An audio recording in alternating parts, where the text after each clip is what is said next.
Hello guys, welcome to Tech Cuisine. In the last lecture, we saw about Node.js introduction and installation, and then we created an application and ran the first page. So let's continue. If you like the course, please like, share and subscribe. Alright, we saw that when we run the entire project, we have some errors. The error is missing script start. To overcome this issue, we have to install a package called Nodeman. So what is Nodeman?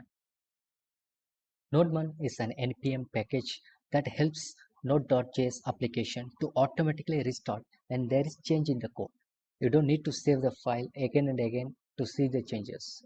Also, Nodeman helps to define the start page of the application. To install Nodeman, type the following command. Go to the terminal and type npm install Nodeman. So this will install the Nodeman in our application. So just wait till the installation finishes. Alright, the installation is finished and we can see the installed version from package.json. You can see Nodeman installed here and the version is 2.0.7. So we have to define the start page. To do that, go to the scripts here and just type start and Nodeman index.js. Now you define the start page. Now go to the terminal and type npm start. So you can see the result. Welcome to Tech Cuisine. It means the project is successfully running. You can see the output in the terminal, but we have to define the port for the local host to see the output in the browser. So to do that, we have to install the other package named Express. So what is Express and what are its benefits? Express is a Node.js web application server framework that provides a robust set of features for web and mobile applications. It is designed focusing on single-page, multi-page, and hybrid web applications. Express is the standard server framework for Node.js. There are many benefits of Express.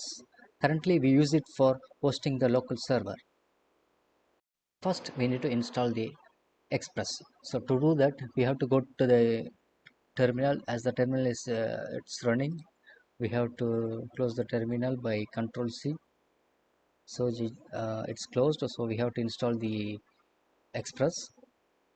npm install Express. So this command will install the Express. Once it is installed, you can see it in the package.json file that the Express is installed. You can see on the dependencies, you can see the Express version.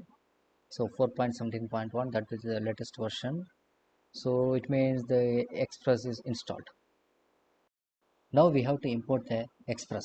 So to do that, create a const named Express equal to require keyword Express, which means we assign the Express library to the const Express, and we create another const and assign the Express function to that const. The const name is app. So const app equal to Express of. Now we assign the Express function to the const app. Now we need to create the port. Let's say app.listen of 3000. So which means we assign the port as 3000, and we can create a callback here to check whether the port is working fine. So for the callback, we can assign like the function console.log of listening on port 3000. So let's run the program. npm start.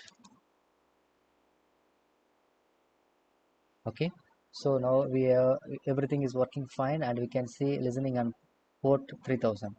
So to check on the localhost, we need to go to the browser, localhost 3000. Okay, now we get this error, cannot get, which means that we don't define any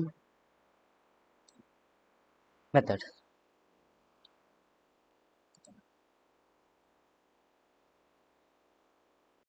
To do that, go to the code and add it here, app dot.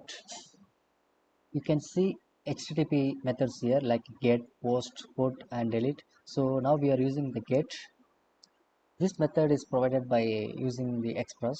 So here we can define two parameters. One is the path, the root path. So I'm going to use the direct path. So slash and comma.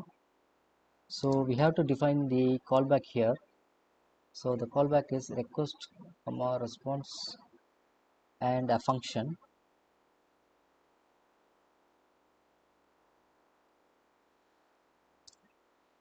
So the client, if the client make a request, the server should make a response. So we have to put it response dot send off. So what, hello tech ozen. All right, we'll go to the browser and see hello tech ozen here. So which means the server is listening on 3000 port, and you can see the changes here. In the next lecture, I'm going to show you how to create the MongoDB and how to connect with Node.js and how to work on it, everything. So if you like this lecture, please like, share and subscribe and press the bell button for the next lecture. Thank you.